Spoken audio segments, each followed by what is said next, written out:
Hi, Candace. I commence the meeting at 5:32. So let's just all go around and say your name and your position. So I'm Wangoy, I'm the speaker. And we have, I'll just say everyone's names just because it's easier so I can see everyone. We have Candace Martinez Stone, Assistant Director for Leadership and Governance. Also serves as the SGA Director, she, her pronouns. Julius, Senate FYA. Josue Lemus, Assistant Speaker. Joshua Gray, who is the advisor to the First Year Ambassador Program. Hidayah, Senator. Kai, Senator. Liam, Chair of Finance Board. Marshad, Senator. Maria, FYA for Senate. Akira, FYA for Senate. Naila Benet, Senator. Sean, Senator. Reese, Senator. Aaron, Senator. And then we have two guests with us. We have Ryan Metz, who is the Assistant Director of Sustainability, and we have Len Karen, who is the Associate Vice President for Facilities Management. So thanks for coming. And before we get to your presentation, let's just look at our minutes from last week. We'll click on it.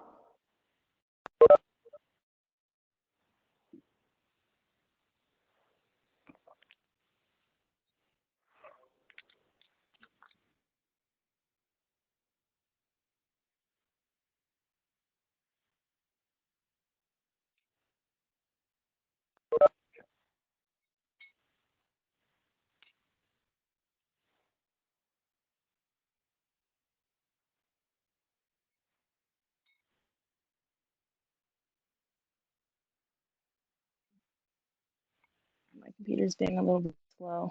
A different window.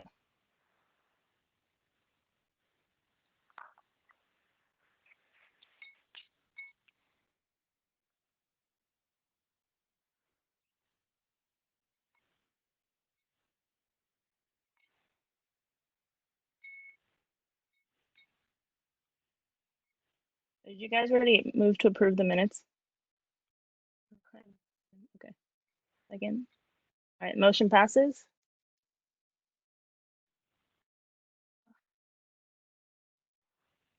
So first item of business, like I said earlier, welcome Len and Ryan. And so they're here to present on the new climate action plan, which has been updated by the Climate Action Steering Committee and the Office of Sustainability. So I'll give it up to you guys. So thanks for coming. Thank you. I'd like to thank the Student Government Association again for letting Ryan and I come and present the updated climate action plan. A little bit of history is our first climate action plan was created about 10 years ago. And in that plan, it called for carbon neutrality goal of 2075. A while back, we began a process to update this climate action plan because we realized that we could have a more aggressive goal, and we could also have a more aggressive way to proceed to that goal than what we had in the old plan. As we got into the process of updating the climate action plan, we realized that we needed more resources to bear on sustainability. We needed more people devoted directly to sustainability. And so last year we created a sustainability office. That office is physically located within facilities management. And we hired Ryan, who's our Assistant Director for Sustainability, last August. And since Ryan has been here, we've been putting full force effort into finishing the rewrite of the Climate Action Plan. And what we're going to do today is kind of walk you through a little bit of that plan, kind of an executive overview, and then also let you see where the resources are online to access the plan and see what our new goals are, what our new initiatives are, what we're going to do in order to achieve those goals. So at this point, I'm going to go ahead and turn it over to Ryan, and he'll walk you through the plan. Good afternoon, everybody. Is the plan sharing on your screens? Yes, I see it. Yes, I see it as well. It's weird. It doesn't show on mine. Thank you. So I'm Ryan Kametz. I'll just give you a quick overview of the Climate Action Plan. If anyone has any questions, please feel free to just kind of jump in. So really the whole point of this PDF that you see on the screen right now is an executive summary, and it is to kind of garner your attention and interest And I'll show you as we click through, it really then brings it to the meat of the plan where all the information is contained in here in the website. So we start off with our new goal of net zero emissions at or before the year 2050. Previously, it was 2075. As you see here, we have a projected timeline of what it might look like. The solid gold is what we have to date. The dotted line is what we project. You'll notice it says 2018. We're working on 2019's report this month, actually, so that line will grow a little bit and it allows us to fine-tune our projections. For those of you who are really interested in the data, I actually have this set up so that you can go to a Tableau worksheet and you can play around with some things on it to see what different scenarios may do. So the major part to discuss is our energy use. So energy on campus is both electricity, but it's also heating, so combustion and natural gas. And so we've outlined kind of four key takeaways that we're going to be working on during this cycle of the climate action planning. Conservation, increasing renewable energy, increasing engagement efforts, and trying our best to eliminate the footprint attributed to natural gas and fuel oil.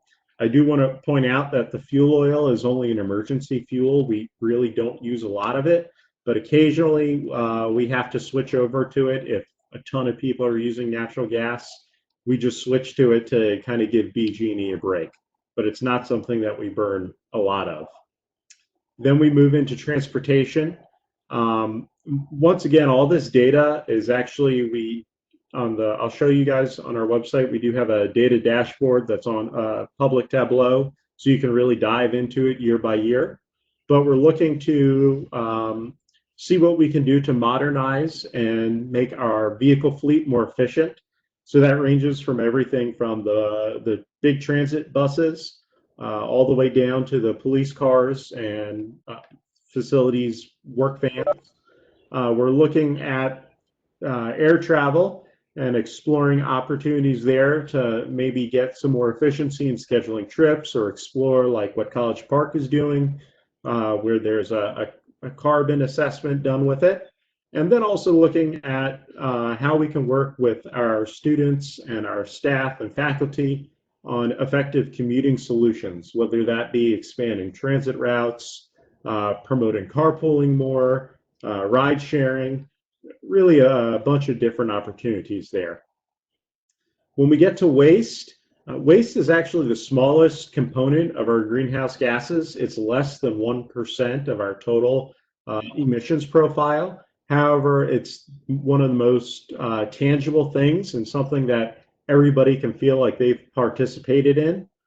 So we do talk about opportunities for just reducing waste overall, increasing efforts to provide more towards organic diversion, otherwise known as compost, and then continue our good recycling numbers.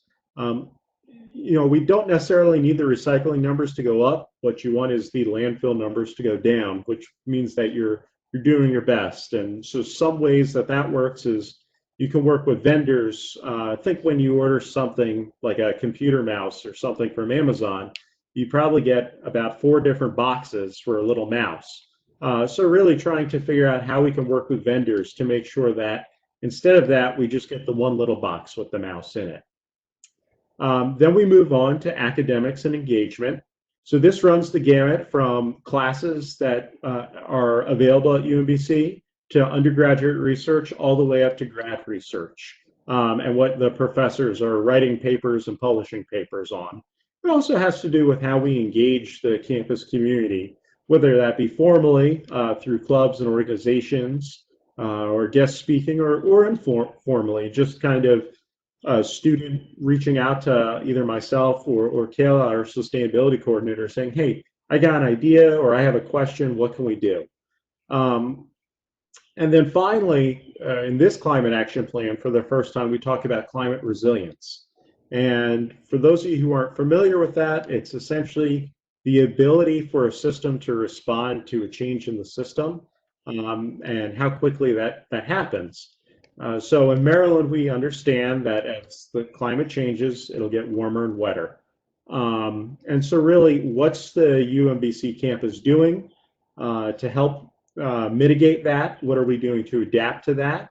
And really kind of discussing those. And honestly, in the resilience plan, one whole section that came up was our ability to work remotely and do presentations like this. So it's interesting to kind of see it put into action.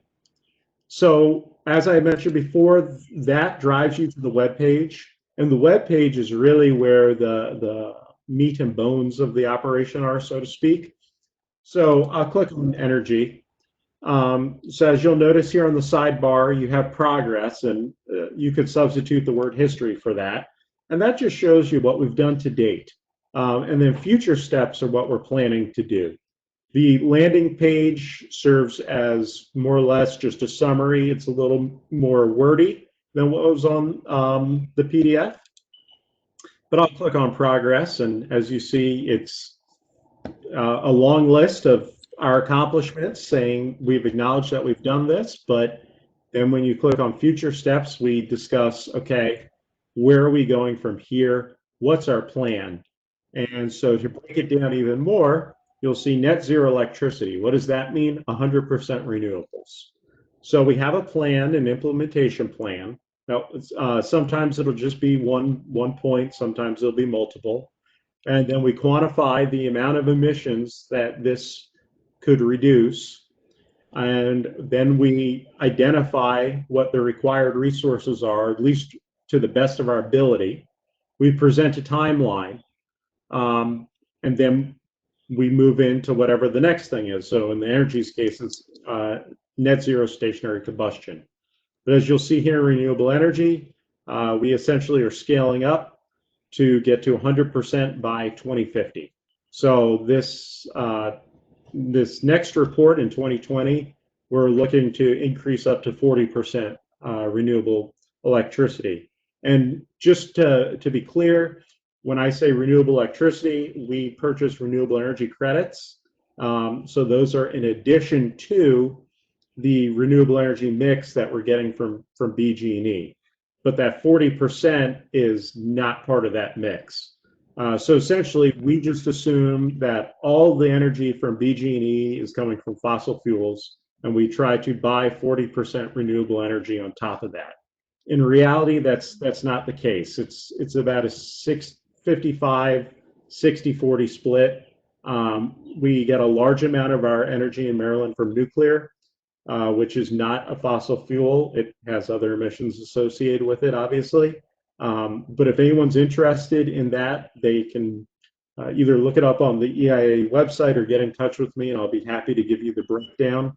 With the caveat being there's about a 3-year lag in the data information, but nothing changes super rapidly. And then just to kind of wrap it up, we do have, as I had mentioned, the dashboard. So there's actually two that I would like to show you. The one is the chart at the beginning of the climate action plan that probably looks pretty familiar. So what you'll see here is if we follow the plan and kind of do business as usual and just rely on efficiency gains, you see by 2050, our projected emissions aren't at zero. So some scenarios that we have here include offsets for air travel, offsets for other sources, and offsets for stationary combustion. And you'll see it's a very mathematical curve because it's a projection.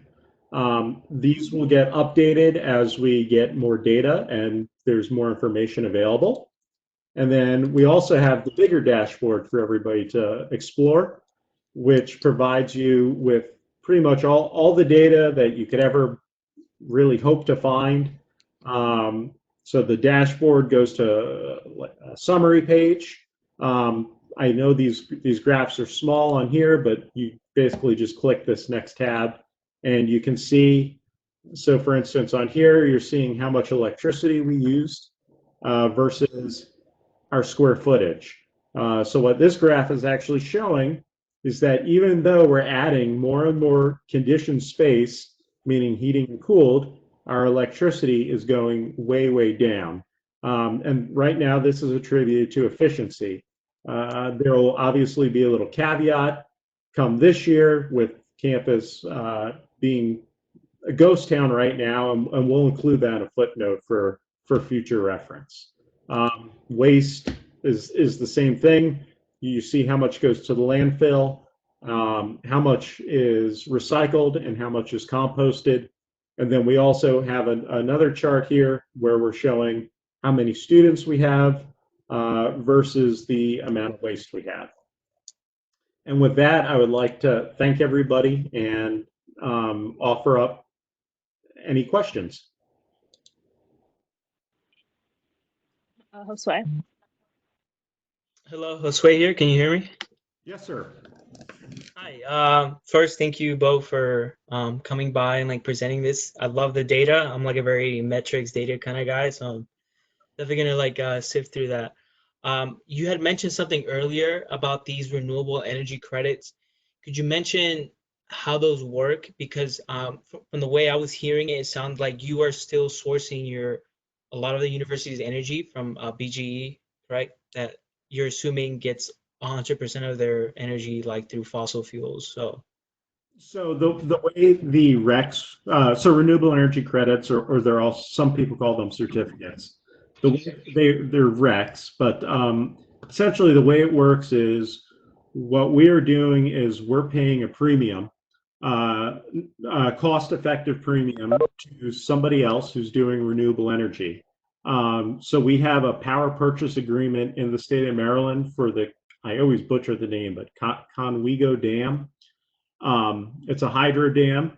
So we basically what we're doing is we're paying for the production of those kilowatts, and then they're giving us, for lack of a better term, a receipt saying that we paid for X amount of kilowatts.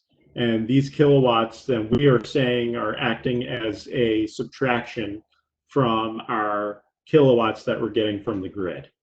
Does that make sense? It does. I think then my follow-up question is to me, you probably understand this better, but to me it doesn't sound like you're necessarily decreasing consumption of fossil fuels because BGE is still producing as much energy as they are. You're just paying a hydro plant. Is there like any, I don't know, is there any way to change the electric infrastructure of the university to be sourced from the dam or anything like that?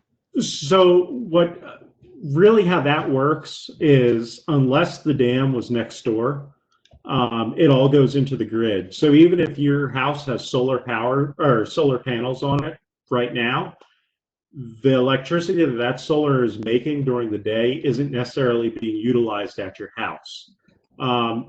It goes back into the grid. So a great way to think of it is if you have a bucket of water and you have three hoses all filling up the bucket, you poke a hole in it. You have no idea which hose put the water in there that's now coming out of that bucket. So unless you build a system and you don't connect it to the grid, there's really no way for us to be able to say, I know that we got 1,208 kilowatts from the hydro dam.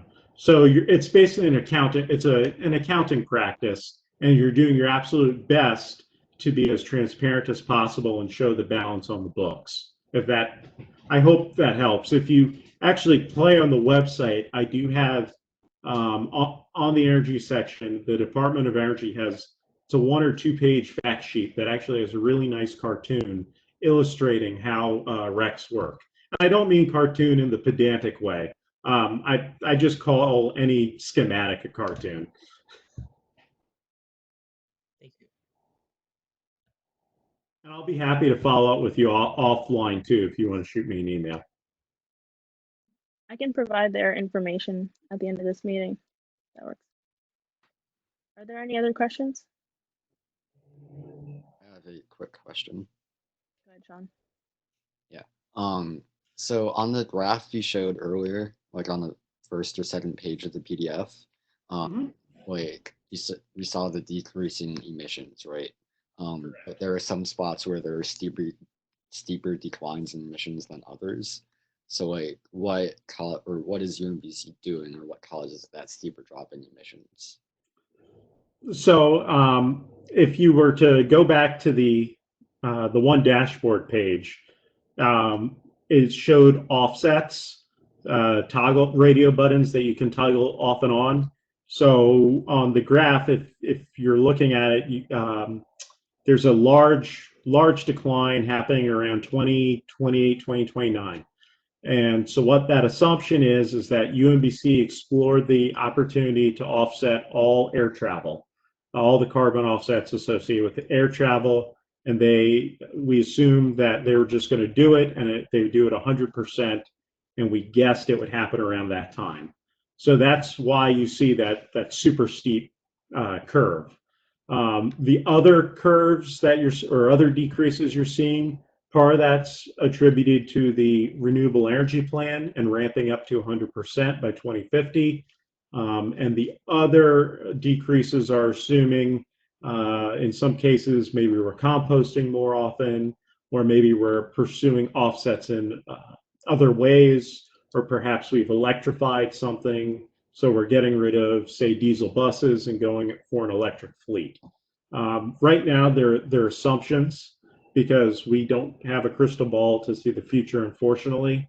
But we've tried to make the data as transparent as possible so that you can look at it and say, oh, okay, that's what they're thinking. That's their guess. And as Len had mentioned, the idea is that this document will be consistently updated. And so every few years, you're going to see a change. So that graph on the PDF, by the time, 4 or 5 years from now, it's going to look a lot differently because things are going to change. Does that make sense? Did that answer your question? That did. Thank you.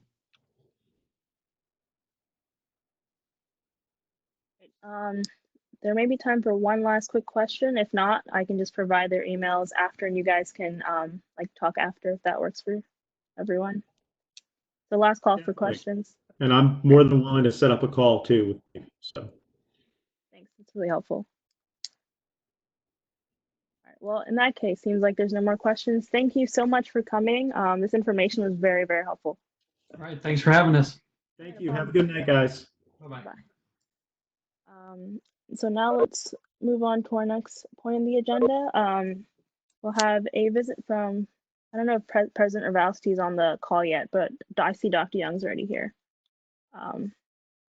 So whenever President Urbalski attends, if he's attending, I just want to start with a brief introduction, just saying hello and thank you for coming to our meeting. I know you, along with countless other administrators, have been working really hard to address this COVID-19 situation and just other ways to continue our education safely.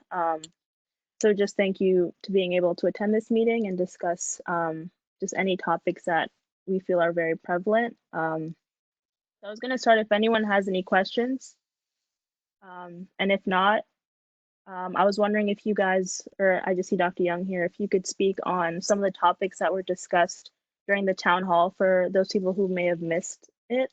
So just like student refunds, career issues, interviews of the Black and Gold Fund, how you're going to retrieve items if you had stuff on campus and you're at home now. So just things like that.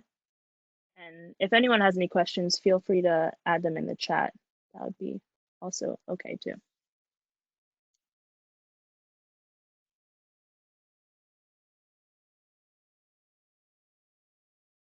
Wait, Dr. Young, can you hear me? I can. While we're waiting for Dr. Urbalski, can I get you thinking about something we need help with? Yeah, sure.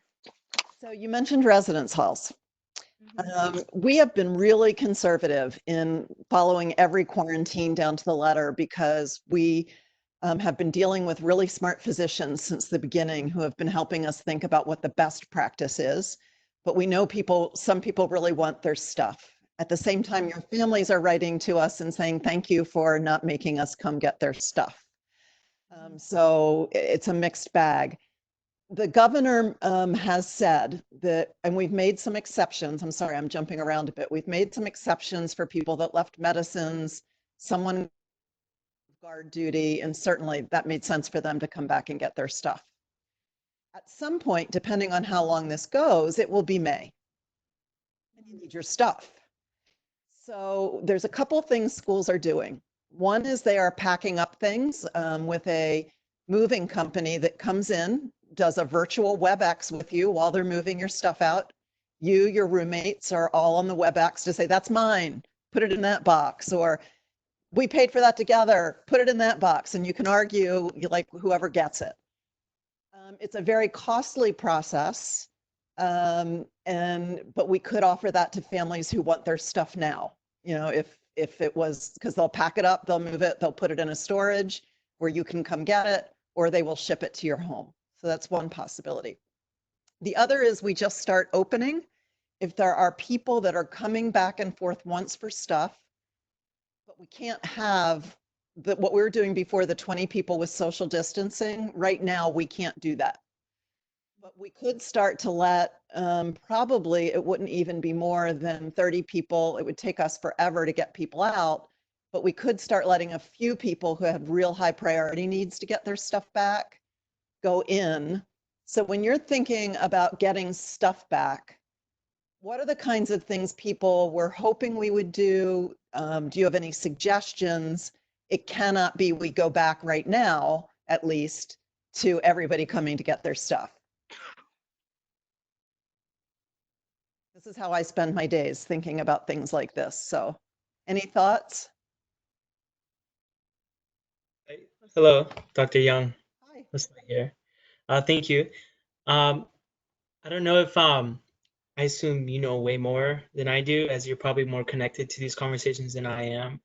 But considering how the whole state is now in a stay-at-home order, and so it's expected there will be less people like going about, being out on the streets, could there be perhaps a way of having, like you mentioned, a controlled number of people coming day by day and like assigning that, and then Not right now. So with the stay-at-home order, we know we can't do it until we're out of the stay-at-home order, but we can let people that have urgencies. So if somebody really, and to me, an urgency is also, I'm going to be really clear. I know that there are families that have family members that have lost jobs, students that are worried about where they're going to get the money for what they need to do.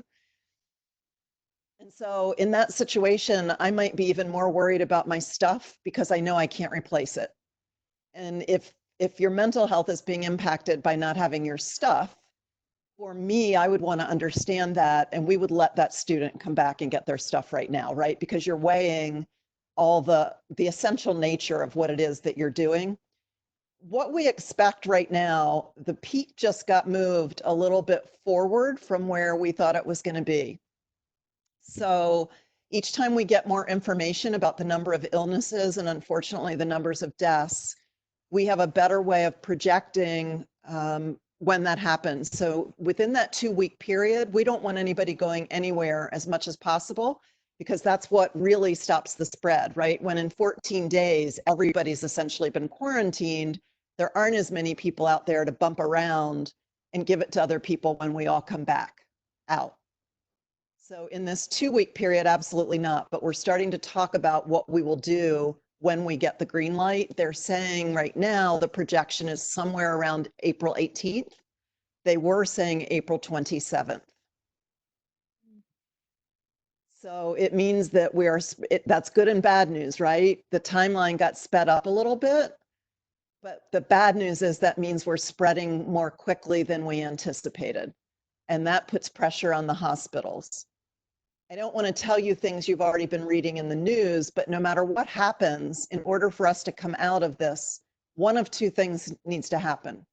Everybody gets sick, right? Whether we flatten that curve and have a lot of people get sick over a long period of time, or whether we have a big spike of people getting sick or several big spikes with lulls in between, we need about 70% of the population to get sick before we get herd immunity, you know, where there aren't enough people to bump into for everybody to keep getting sick.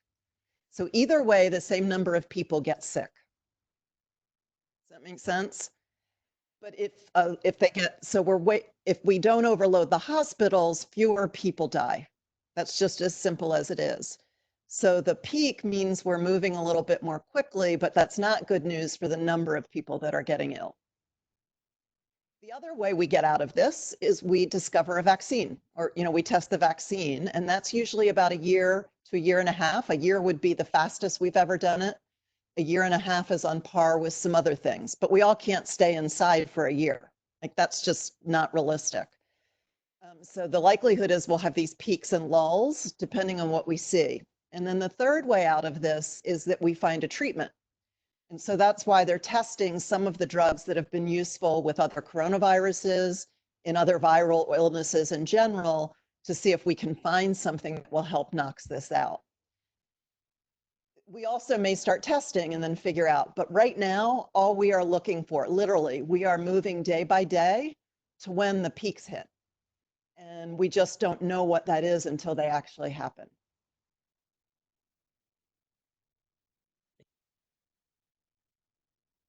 They're great questions, and I know some of you are science and infectious disease folks, but yes, we have been extremely lucky.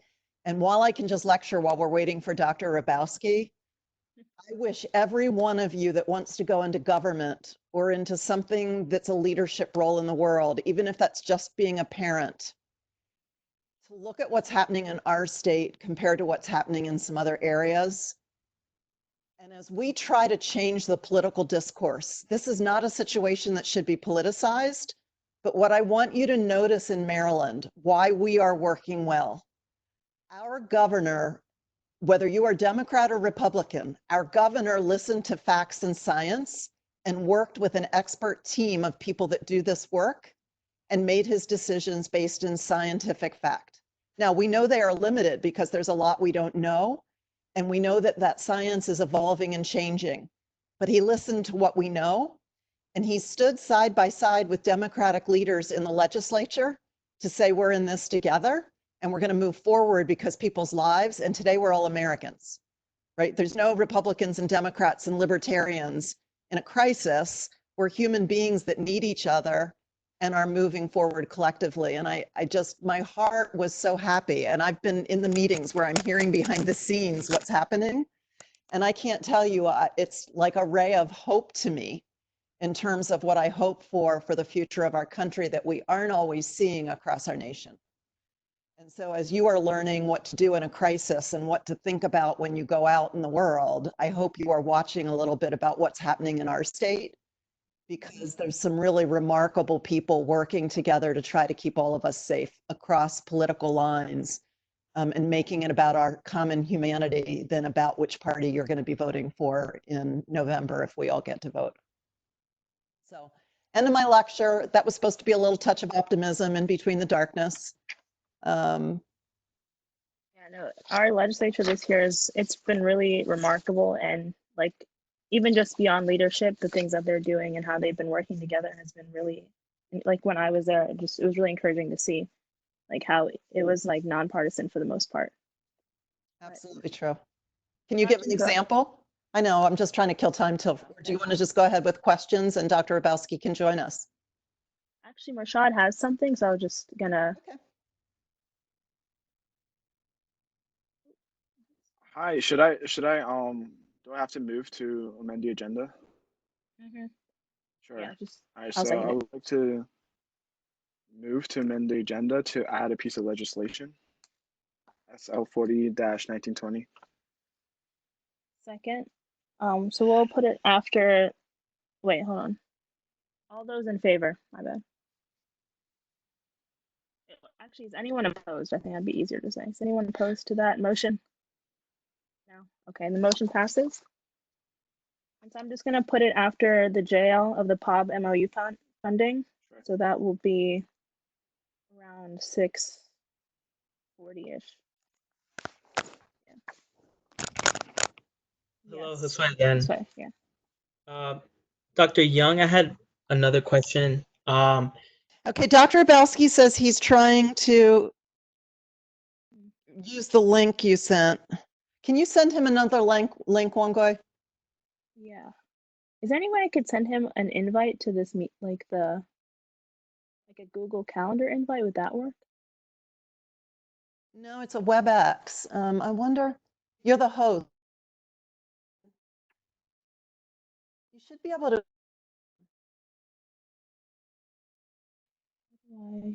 I don't really know how to. Look up at your search. He should pop up. Let me see if he's.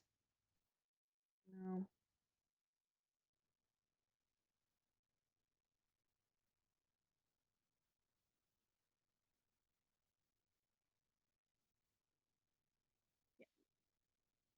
I don't know if you see what Liam says, Dr. Young, in the chat, because that's what I did for you. I invited you through Google Calendar, which has the link. Yeah, that it worked for me.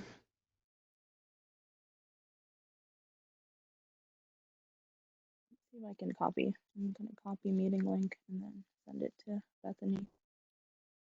Hey, Wangoy. Yeah. Candace, if that doesn't work, on the top of your screen, there's something that says participant. Do you see that? Or maybe it says something else by audio, like on the. Oh, I know why he can't do it. He didn't respond yes. To the invite. To the Yes. invite. Yeah, he has to respond yes to the invite. You got it. I just saw he's didn't respond.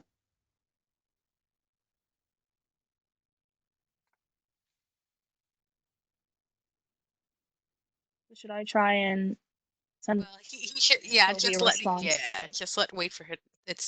Wait for him to respond. It's so that people don't Zoom bomb us.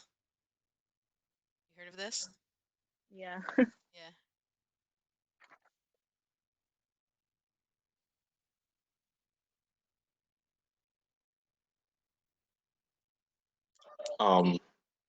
Quick question. I wasn't able to see the town hall, and I heard you earlier in the meeting to speak on like student refunds. So I would just want to know what was I'm the going to mute for a minute and call him. right. Hold on, Julius. We'll get to your question. He just came in, Dr. Young. He's in the room. Great. President Urbaski, can you hear us? Can you hear us?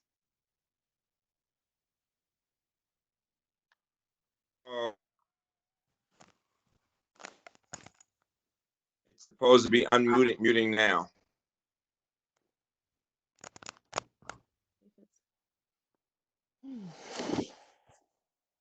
Hello. Hello. Hi. Hi, President Urbaski. Thank you for being able to make this meeting. So just to backtrack a bit, we were just discussing some of the. Can anyone hear me? Yes, we can hear you. Can you hear me? Hello. We can hear you.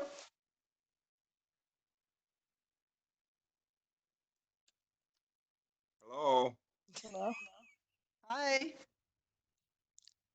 I spelled here wrong. You can hear great. I can't hear you though for some reason. Is somebody muted? No, do you have earplugs in? Like on the side of your computer? But you can hear me. Yes. Shake your head if you can. Yes, okay. Great. What do you think the problem is that I can't hear? Does everyone have any idea? Do you have a phone plug? No, I've been using WebEx all day and it's been working fine. I'm wondering if you have AirPods. No, I don't. Do I have the volume up? Yeah, the volume is up. Yeah. I was just on a call on Faculty Senate call a few minutes ago. If you rejoin, it may work. Okay, I'll hang up and call right back. The other thing. He can hear you.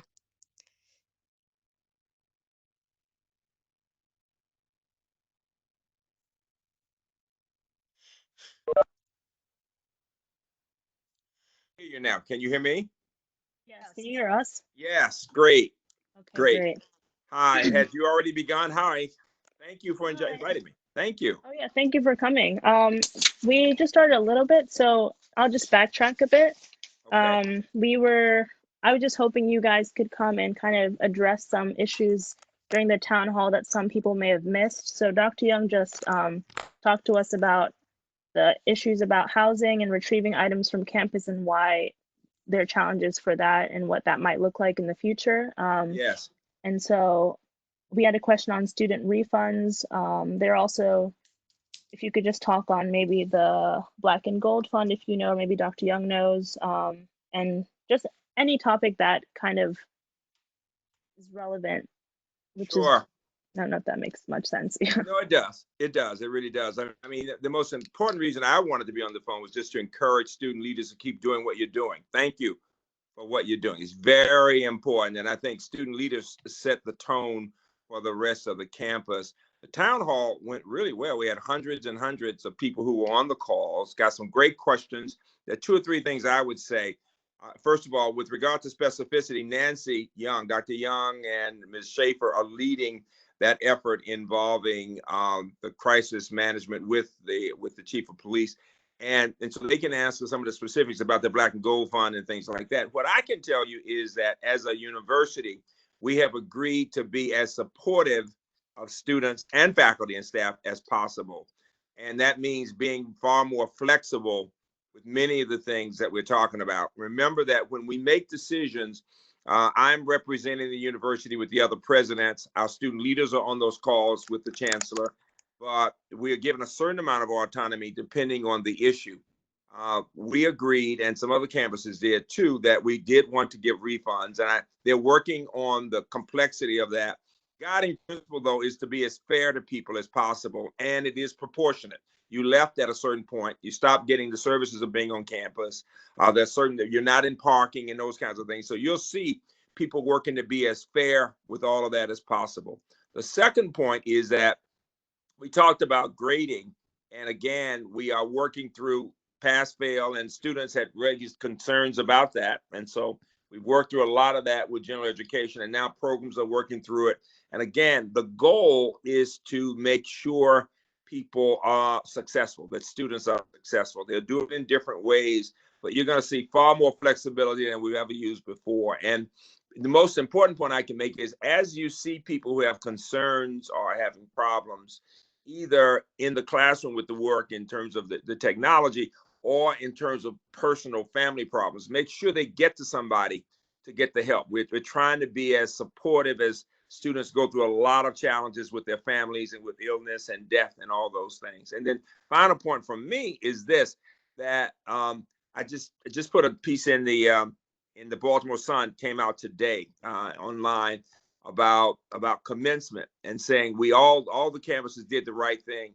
If we'd been having commencements during this period, we'd have even more illnesses at that period because of the social distancing issue. But that we are working, some of you know this, we're working with student leaders and with students in general to figure out what will be best for students based on what students say, undergrad and grad students. And so as I understand it, they're working on something that's symbolic with the virtual in May, but something else that will, and there are some options that students are voting on right now. So we're listening to students on every one of these issues. Let me stop there and take questions or comments.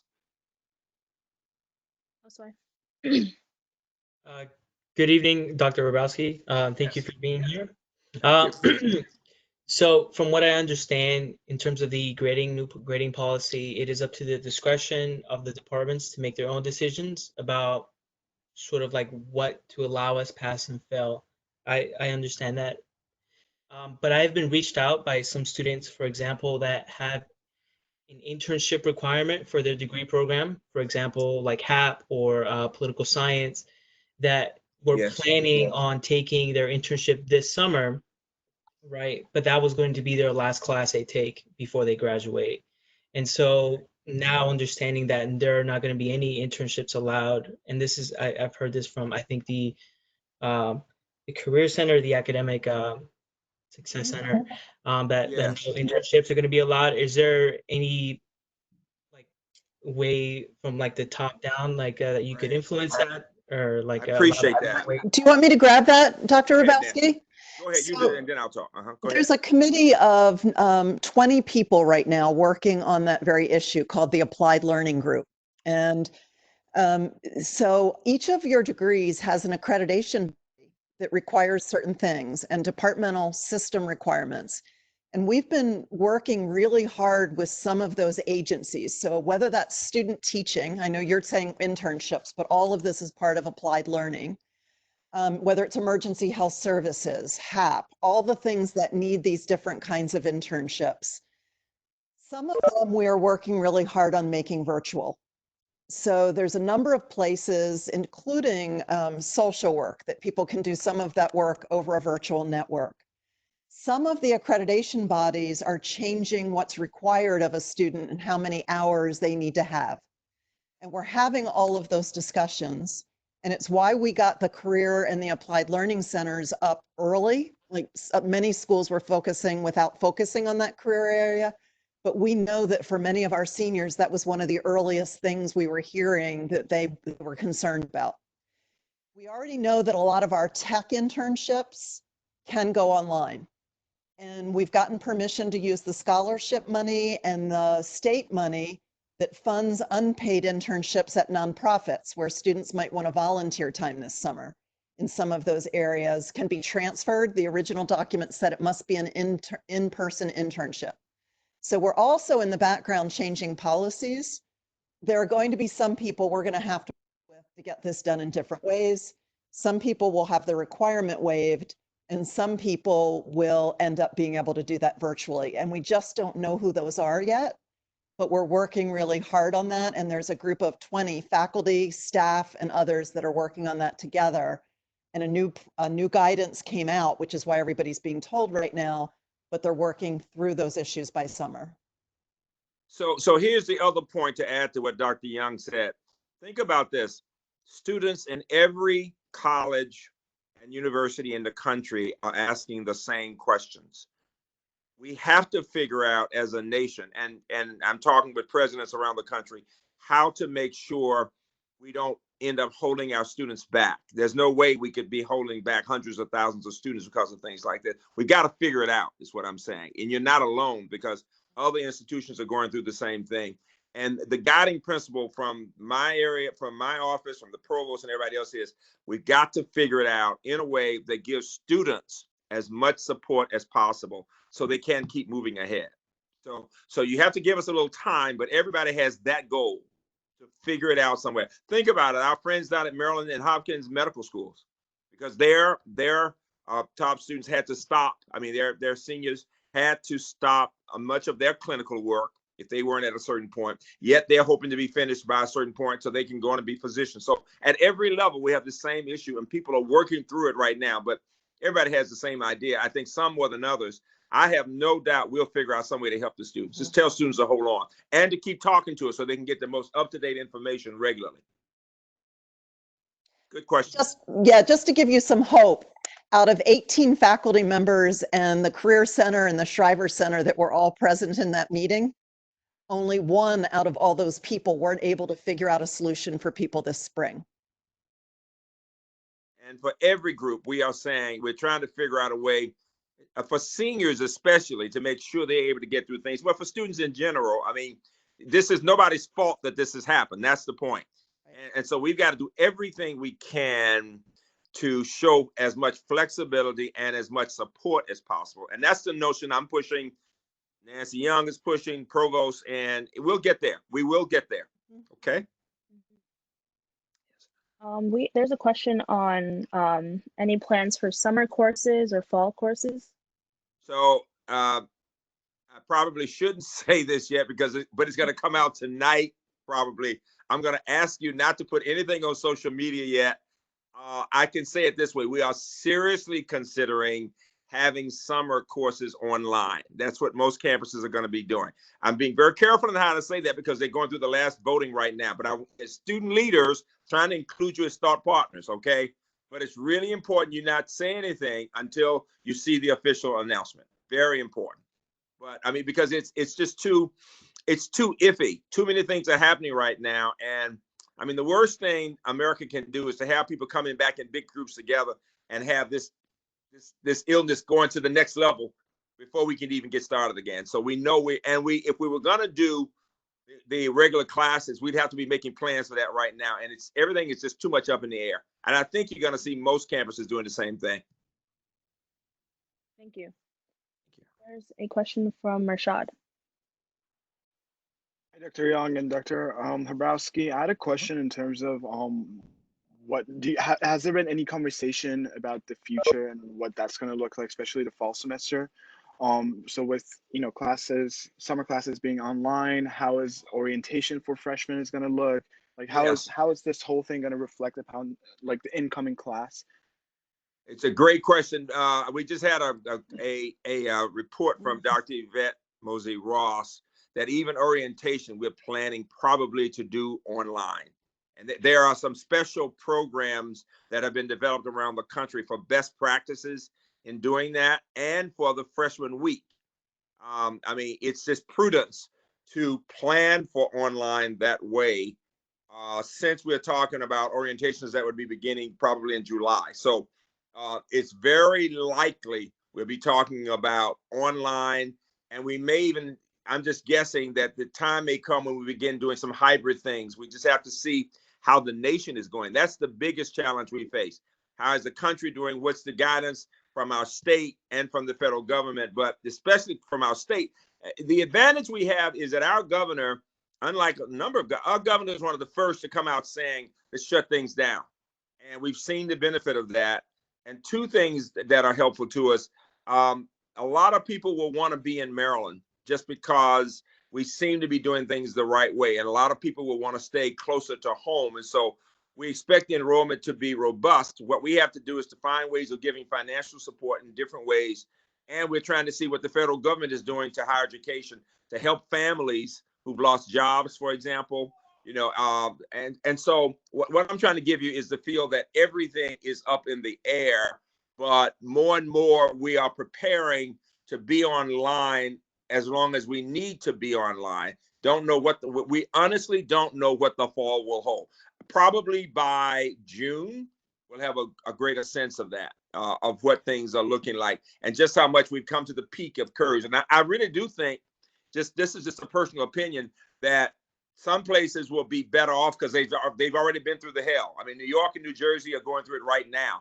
Notice how the state of Washington went through it. They did some things, California, and now they're coming to the other side. New York this week, they're talking about in New Jersey. Other states like us, we still have to go through that. Some southern states that didn't start until the last. So I'm saying different parts of the country may be at different points when talking about some of these issues. We just have to wait and see. Thank you. Good question. If I can add to that too, I had talked with the executive group of student government. Can't even know the days anymore, but it was, I think, maybe Friday. It might have been Thursday, but not important. The other thing, if we do have to go to orientation, I think the thing that consistently people love about UMBC is our community and how supportive we are of each other. And so I also asked, do you think student leaders would all be willing to start reaching out to students, right? So if we're going to be in this virtual world, it's one thing to be in a group and taking a seminar about orientation or how to register you for your class. It's another thing if somebody pops up on their screen and says, hey, I'm an upper class student and I want to make sure you're getting registered. Can I walk you through the process? So we're also thinking that if we do have to go that way, that we're building in all the same elements of what you love and what we all love about this place into the experiences that you have. So do you think student leaders would do that? Yeah, that's what your SGA folks do. And I think there's a lot of student orgs as we're trying to build all those groups back into virtual communities too. So be thinking about that with us to keep giving us feedback like you've been doing. Because if you think about a new student coming to what that would be like to just start in these online classes, we're going to need all of us to make that a really welcoming experience if we have to go that route. Does that make sense? Yeah. But we would rather be really well prepared. And in line with that, that's why I wanted to I was frustrated when I wasn't able to get on the call at first, because I wanted you to hear me saying, I'm willing to have these conversations whenever you need to. Nancy and I are too. When we're in this kind of situation, you all need to know that the administration cares deeply and that we're willing to tell you whatever we know. and and constantly to hear what you have to say and the kinds of questions, because I need you saying that to other students, that they do care and they're not leaving us out here by ourselves, that you are not alone. I think it's very important to get that message. The other thing is that it's a scary time. You know, I don't know whether you all saw it. I was just on a line with people talking about Boris Johnson in England. He's just been moved to intensive care. And so when you see the head of England, the prime minister of England, and the president of Harvard, and so many others who are with this illness, it just says all of us can get it. So it is scary, and we admit that. That's why we just hope you can help us say to everybody, stay that distance, stay at home, be safe. I was at Giant getting some food. I was over by the campus, and all the students were so nice, and they wanted to come up and talk to me, but I had to keep them, I had to wave and say, keep your 6 feet, right? We've got to keep remembering that. It's not about not being nice. It's about being safe. I mean, that's number one. The other thing that gives us hope that I want you to think about is we are so close to having the vaccine. I think you all know that it's one of our graduates, a young woman, Kismikia Corbett, who has developed that first vaccine that is now in human trials at Moderna, the company Moderna. And what's nice about that is the senior scientist at Moderna is a UMBC graduate, and he's working on it with human beings, and it seems to be going well. Now, the whole thing from when they started a month ago, supposed to take 12 to 18 months, but I'm thinking by this time, we will have a vaccine and they'll have other treatments by that. So this will not be forever. Just keep that thought. You got to keep that hope that we'll get through this. Yeah, absolutely. Yeah. There's one more question from Hidayah. So guys, after this, we don't have time for any more questions just based on the agenda. Sure. If others have questions, I really encourage you guys to reach out. Also, the COVID-19 website has an email that you can ask questions, and also the town hall from a few days ago is on there as well. So go ahead, Hidayah. Sorry. Hi, Dr. Dabrowski. Can you guys hear me? Hi there. Okay, so I know there was an email sent about like several new grading methods, like Yes. different options we can have. I was wondering if anything else would be added to that list, because I know a couple students were like talking about wanting to have all classes graded on a curve. Every faculty member will decide on that. But this is we've gone beyond what most campuses are doing, in that some campuses are saying right now, you got to decide whether you want pass fail or you want to grade. Normally that's what universities do, right? We've gone to the extra step of giving you the flexibility of saying, do your best. And then you'll have 2 weeks after you get the grade, by the middle of June 10th, something like that, to decide whether you want to pass grade or whether you want to letter grade. So somebody, for example, who has a C may be saying, I'd prefer to get the pass rather than have to see on my transcript. So you're going to have ultimate flexibility. Some disciplines are more inclined to do curves than others. That's always about the discipline and the particular professor. But you will have a chance to get as much help as you need through the academic support service. Our goal is to make sure you succeed, and then you'll have a chance after you see your grades to decide on pass fail. It's the first time in my 40-year career I've ever seen something like this done. So it should be very helpful to you. It really should be. Good question, though. I know that's the last question, but let me say to all of you, I am so proud of you all for caring enough about everybody else to be involved in this. You could be so down in your feelings or so focused on your grades that you didn't have time, but you're still doing public service and helping everybody else. We're very proud of you, and please pass the word along. If people have help, get to us. Don't just think nobody will help you. We'll do all we can, okay? Thank you. Thank you guys so much for coming. Really appreciate it. And I'll reiterate, please call, please email. You have my emails. All of the executives have my cell number. We are here. If you have questions, we would rather you get the answer, because as Dr. Rabowski said, we really do count on you to help lots of other students get information. And then that network weaves all over the virtual campus, and then people know what's going on. So please, please, we are happy to do it. Okay. And as I always say, focus, focus, focus. Get that work done. Very important. Take care. Bye. Bye. Thank you. Bye. Bye.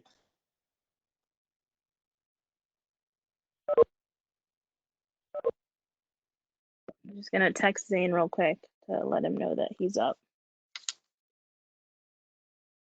And if he doesn't hop on in like 5 minutes, then we'll just move on to the SL.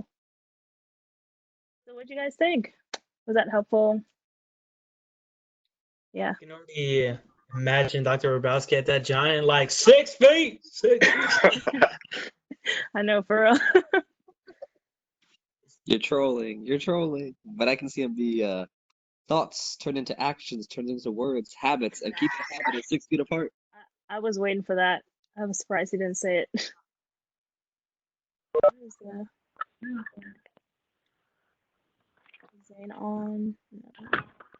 Got a lot of calling users. If not, I can help introduce Zane's thing since he already brought it up to the board if he doesn't show up in the next 5 minutes or so. Okay, Oh, cool. I'm here. Oh, hey, Zane. Never Let me mind, just, Hey, I'm just hello. gonna.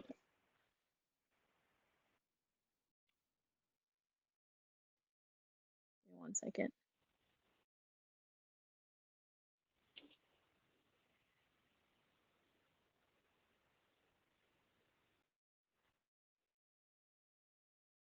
So I don't know if this was the correct.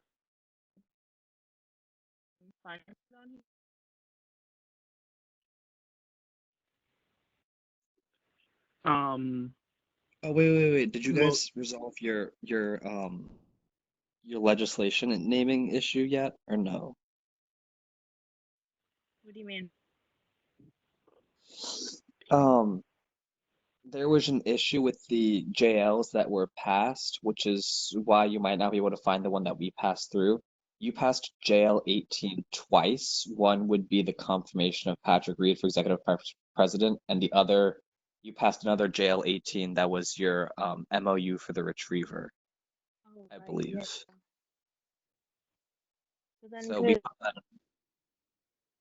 no, so I don't know if Zane's gonna be 19 or 20, or which one we have that's proper. okay.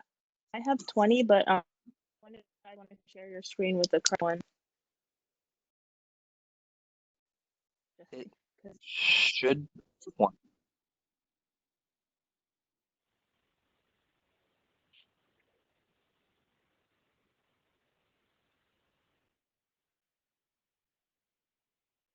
Wait, Liam, what are you doing? It should be 20. I Is it can, this one? let me go. Yeah, I'll go ahead and input finance board numbers now. Okay, cool. Well then, in the meantime, Zane, do you want to just go ahead?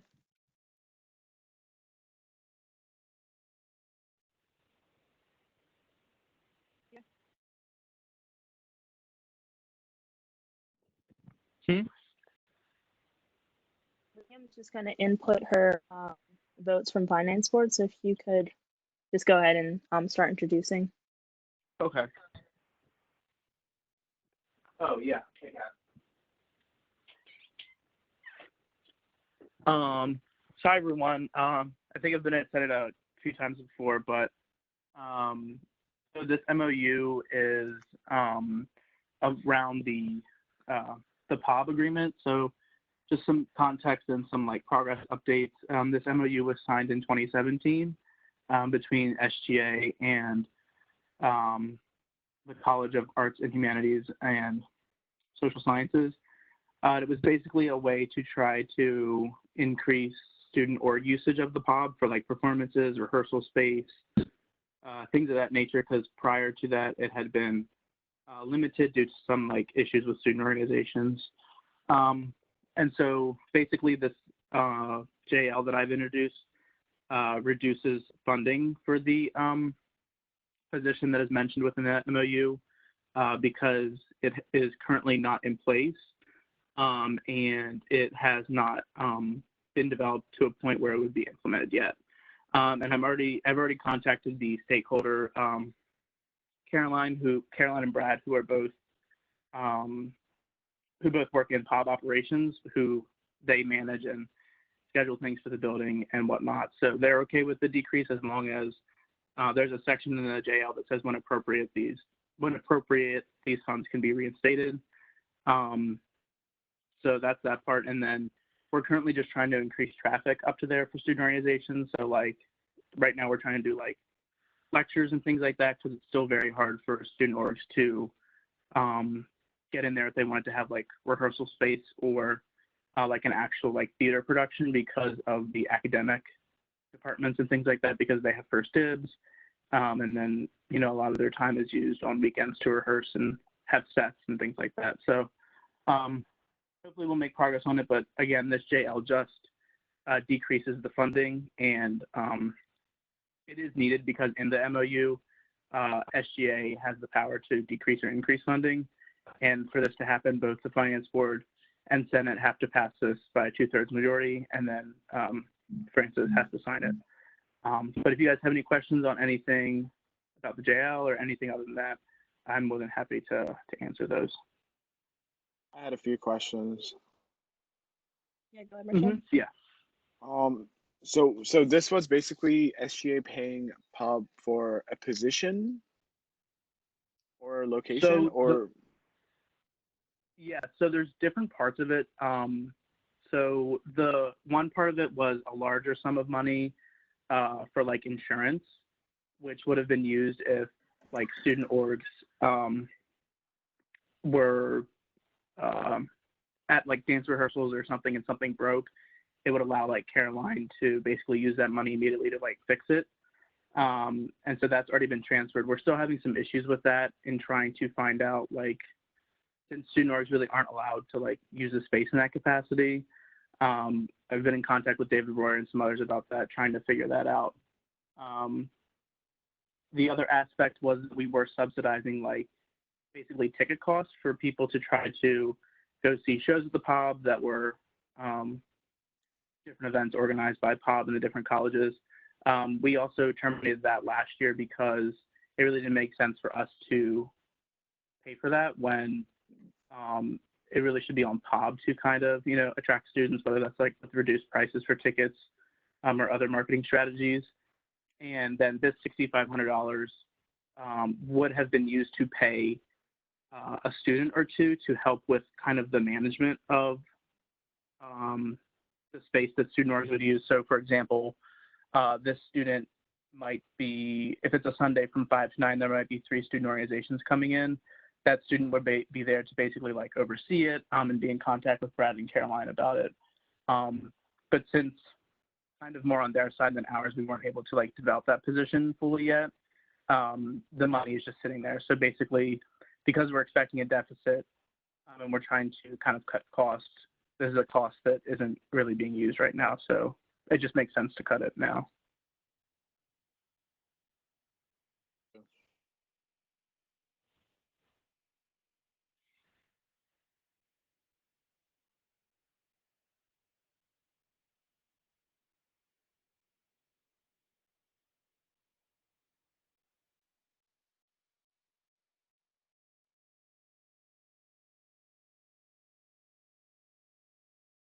Hello?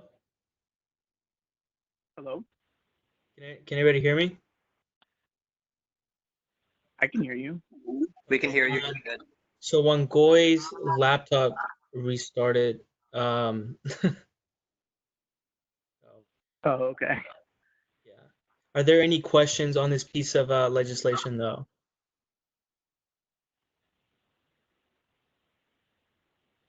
No? Nayla Benet, you said yes? Or are you just saying yes to hear me? Yes, I could hear you. Okay. Okay, great. Well, does anybody want to move to pass this, to vote on this? Oh God. I move to approve JL 20-1920. Second. All right. Anybody opposed? All right. Motion passes. Now I can't edit one Goy's thingy, but bobber. Let the record show. Pass. 0 abstain. 0. Yeah. Okay, great. Thank you, Josue. You're welcome. All right, awesome. All right, I'm gonna pull up the agenda on my laptop. Let me see if I can get her out of this. Cool. Thank you guys for your time, and I hope the rest of your meeting goes well.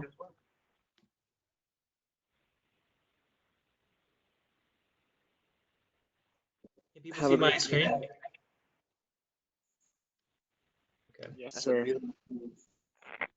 I'll stop it. All right, great. All right, so we're gonna move on to Senator updates. Who would like to start? That's right. We made a amendment to the agenda Oh, to add SL yeah. 4019-20. You're right. You're right. You're absolutely right. It was not here. What up? So it was SL. What was it again? Okay, Marshall's having connection problems. Do you have the SL with you, or is it in the drive?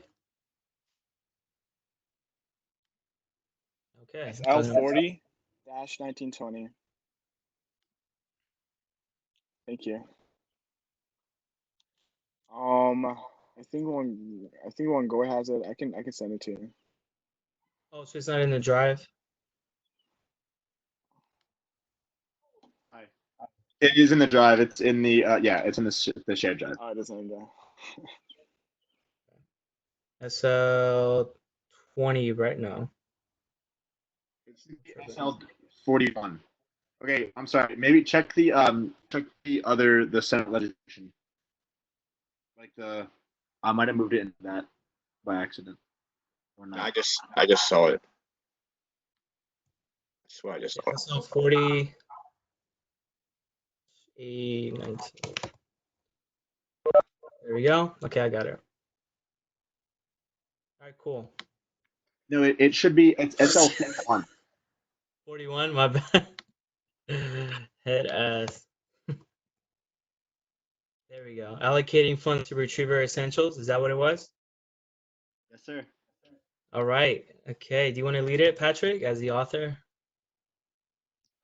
Yeah, I'll speak on it real quick. I mean, it's pretty straightforward. This is something that I have talked about with Nayla Bonet and also Rashad a little bit, as well as Wangoy. I emailed Devereaux Smith, who is the I don't know actually what his role is, but he serves as like a leader of Retriever Essentials. During this time, they're going through a lot where they need sort of like an immediate rush of resources because they're still expected to feed parts of our at-risk community on campus, not just students, which is like a misconception I think a lot of people have. They're also actually offering their services to people like ABM workers or other staff that's still on campus. So it's very, very important they have what they need during this time. So I asked him, like what is the most effective thing we can do to help serve our at-risk students and other populations on campus? And he said, if you want, you can donate. And so I was like, I will introduce this to the Senate and see what the Senate has to say about it. So because there's I think $6,000 left in that line item, I figured that because there's not going to be as many in-person initiatives this semester, that's a lot of money. So I figured that some of it at least could go towards this cause, and I decided I would leave it up to the Senate's discretion to figure out if that was proper. On that note as well, if you feel that is too much money or too little money, and maybe instead of voting down the legislation, maybe amend it to a more fitting dollar amount that you see fit. That way the money is moved immediately, so it doesn't have to be reintroduced next week. That's just from a perspective of the urgency of this situation that's unfolding around us. Just something to keep in mind. And so with that, if anyone has any questions, feel free, but I'll turn it over to the Senate.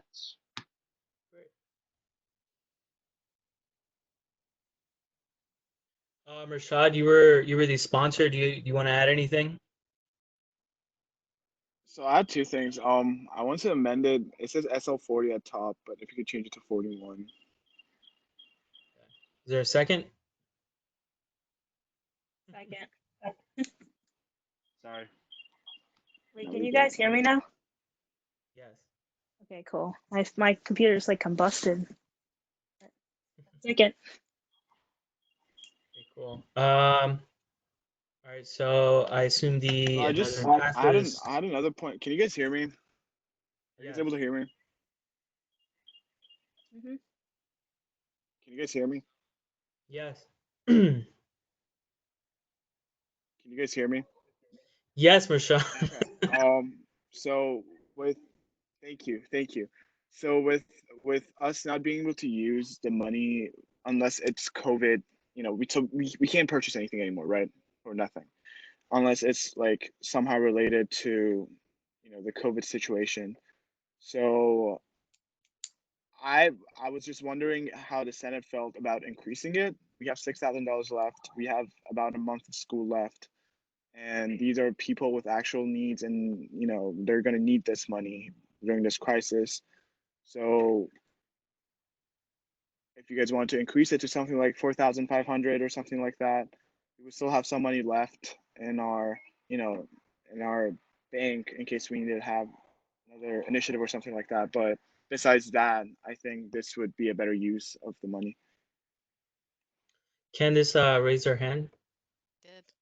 I did raise my hand. So I just want to I have a point of clarification. So this money is coming from the programming line item as opposed to the initiative fund, correct? Because the initiative fund is overspent currently, per the treasurer's document in the drive. I just want to have a point of clarification. So the programming support fund has $10,000 allocated, of which about $3,800 has been spent. The initiative fund has $11,500 allocated, of which $18,760 has been spent. So yes, so I'm unsure about like where the number is coming from. Is it did you ask somebody how much was left in the initiative fund and then they told you $6,000? Yeah, so I was under the misimpression that there was 6,000 left. I might have been getting my numbers jumbled up. So yes, so there's $6,000 left in the programming support fund, which is for programs like but there is no money left in the initiative fund. You've actually overspent them by $7,000. Wait, I have a question. Candace, okay. So when it says that we amended it, so we have 6,000 for next year's fund, because before it was about 11. Now we have, and then Yeah, so I'll show you my screen if you let me. Can I show my screen? Okay. This one. Okay. So this is initiative support 32, right? 31, 33 here. Allocated for this year's 11.5, total spent 18.7, overspent 7. This is program and support. It has $6,000 left. So I guess my question is, who told you that there was $6,000 left in the fund, in whatever fund? I thought it was a discussion between me and one boy. I could be 100% I incorrect. think we were both like confused then, because I thought you're talking about next year's fund. Okay, yeah. So Okay. Okay. So I'm not, so what I just want to make sure that you all, if you are allocating money to something, that you are pulling it out of the right pot. I'm not saying that there isn't money to allocate. But I don't know if you have the legislative ability to allocate out of programming support. Yeah.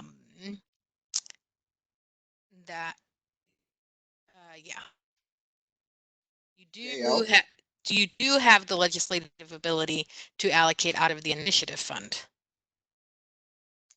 I think it would have to be a JL then, right? Yeah, I would yeah.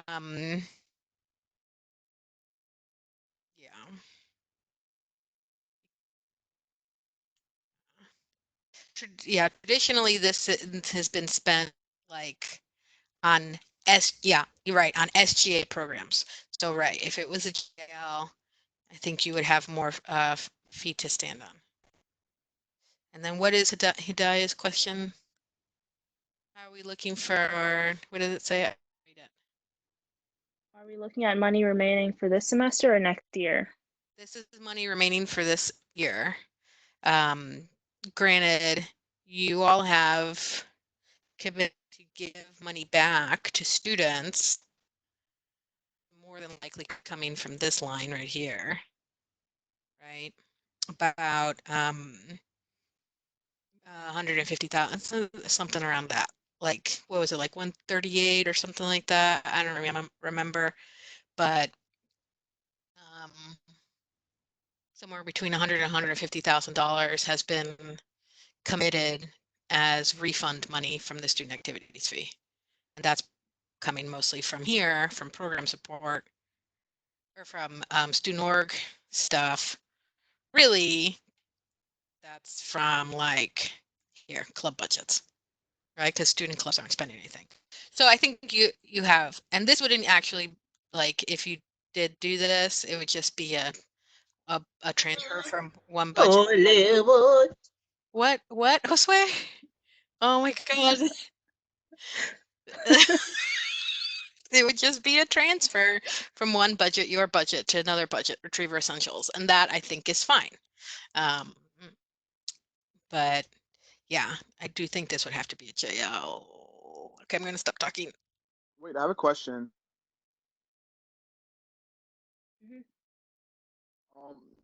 So besides the $150,000, so we have like $220,000 left, right? And 150,000 of that is being refunded. So we have $70,000 left in the SGA budget. If we don't spend that, where's that money going to go? Yeah, I mean, I don't know. I wouldn't, that money is for clubs, right? So you can't touch it. Is it possible to anyway do an MOU with all the clubs, since technically they can't use it in any way right now, right? Like how would they be able to use this money? Yeah, so we're off topic. That's not this topic. If you wanted to have a conversation about your budget and all that, we could. Long story short, that money would go to any unspent funds you have would go to your rollover account. And there's a specific process for accessing money for your rollover account, from your rollover account. You have already submitted your budget to SAFRB for FY21. And so you can't, you didn't make any, you didn't have anything in there about excess spending outside of the like 0.5% out of your rollover. So can't really commit funds out of your rollover at this point.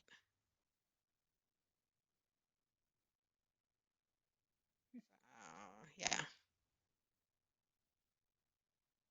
So just to be clear, because I'm also a bit confused. So the best thing for us to do would be to do a JL. That's what the consensus is here. Is that what we're deciding? Okay, so yeah, so procedurally, this legislation would need to either be withdrawn or die on the floor, and new legislation would need to be submitted as a JL to then be voted on and then presented at finance board so that they could vote on it. Question. Hello. Just summarizing. So if we change the thing to get from programming funding, we could still submit this. Oh wait, no, it's an SL, not a JL. Never mind. Okay, I'm done. okay, so wait, did we make a motion at all for this at all? And this is not a question for us to make a motion like it was last time, and then we made a motion. So no one made a motion. Okay, cool. So we're all good with letting it die on the floor, unless anyone is opposed, then we can work on drafting up a JL. Cool.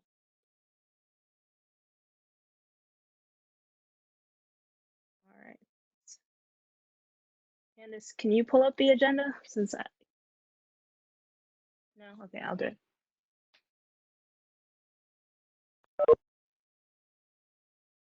Did someone say something?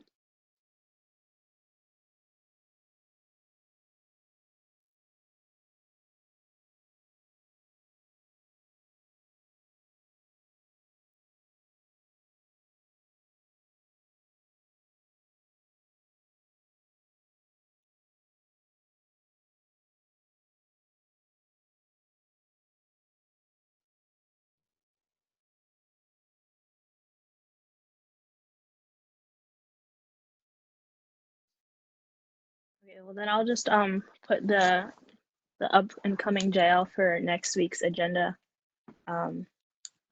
So let's move on to the next thing. Have there been any initiative updates? I see everyone while I share my screen.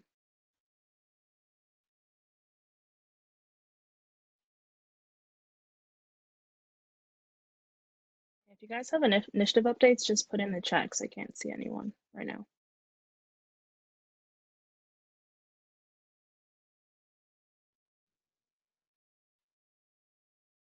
Okay, no. Has anyone been to any SGCs?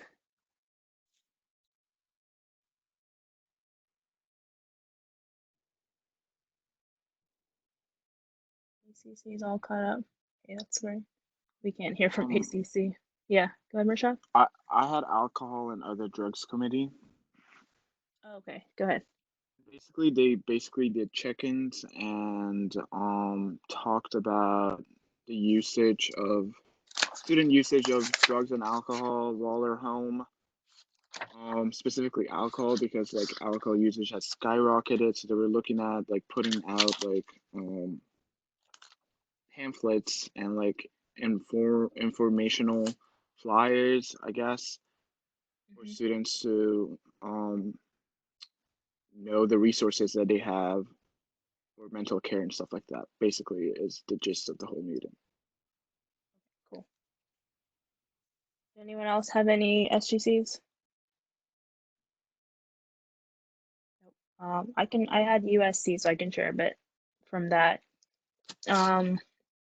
They opened up the meeting just talking about commencement and how, I know for those of you who are seniors, which is actually just Josue, did you see the survey that was sent out about commencement?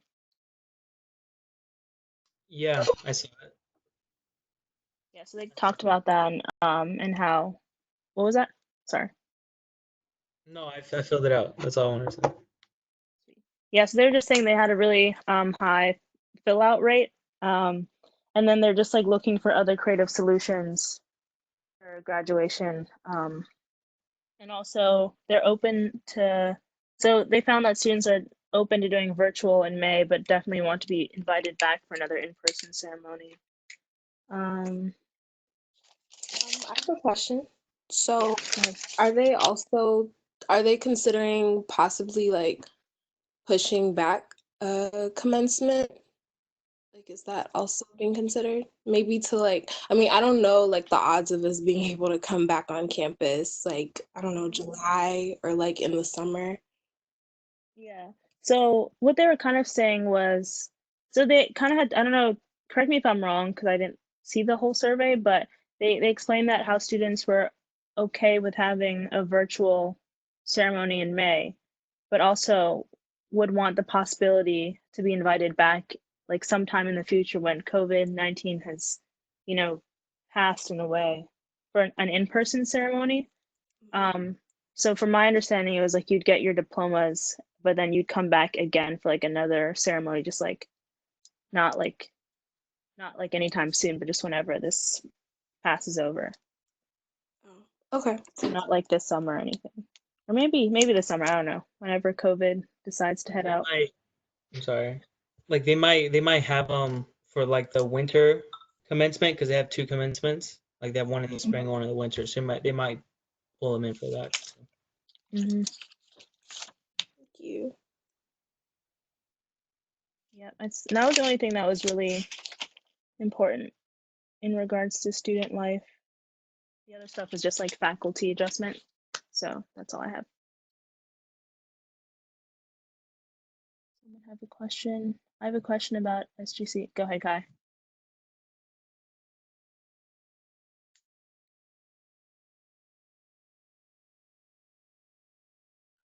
I'm just gonna mute myself and make it easier. Should I just do this like after Senate or I do this now? It's about the Community Equity Advisory Committee. Community. Is it something that like the whole group could help you with, or I could just help you with, or someone in particular? I can talk about this later. Okay. Okay. All right. Any more SGCs? Nope. Okay, cool. Any office hour updates / like student engagement updates, like things that you guys have been doing to get the student body interested in like questions that you've gotten, anything like that? Like how, actually, let me start with like, how did the IG Live work for those of you guys who did it? Do you think it was a good idea? Thumbs up, thumbs down? Positive, negative? I liked it. I had fun. Oh, yeah, same. I thought it was engaging. A few students came on. They were like, "Oh, hello, questions." That's good to hear. Yeah, it can be a bit awkward at first, but I'm glad that it was positive considering we did it together. I liked it, but people would come in and out. Yeah, no, same. So I guess just as we do it more and like figure out how to make it more interactive, I think people would be more interested. Just like keep advertising it, and especially to your friends, because I feel like those people are the ones who like definitely hop on the most and comment. So just do the best to keep people interested and like aware of what's going on. The last call for any announcements on that type of stuff? Nope. Okay, cool. Are there any announcements in general?